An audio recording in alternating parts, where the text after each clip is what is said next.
Scarcity of Leaders by DeLeon.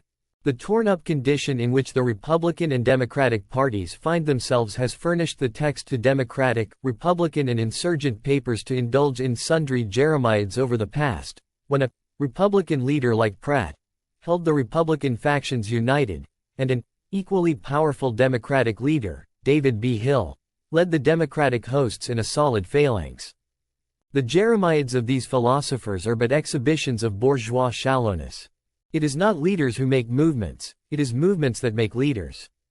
While, no doubt, there is quite a perceptible element that is blindly led in all movements, the movements themselves would not be, but for an element among the led that really leads, and whom the visible leader symbolizes rather than leads.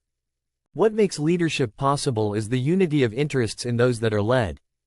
Pratt could lead the Republicans, Hill the Democrats, and, before these leaders, their predecessors, the Tildens and the Dixes, the Seymours and the Thurlow Weeds, could lead their respective parties, because each group was of itself held together by the hoop of their special economic interests.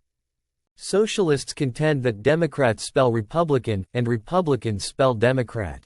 The economic interests of the two are one, but only in the fundamentals. For instance, both are solid against the working class. Apart from this and some other fundamentals, the bourgeoisie is not a solid, but a mob of mutually competing units. Even today, when concentration has reached its seeming climax in individual industries, it has not yet reached the point of perfection where all the industries are under one hat.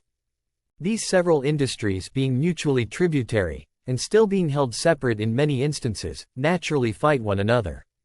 In order to conduct their fight with organized effectiveness, these interests have grouped themselves roughly and respectively under the Democratic and Republican banner.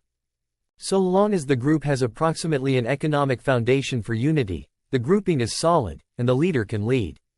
What is happening today is that, everywhere in the land, the state of New York foremost, the economic foundation for the two groups is melting away. The hoop that held the two groups being sundered, the one-time solidarity of each is no more. Hence the leader is absent. From the present distracted condition of the two old parties, the socialist derives comfort only.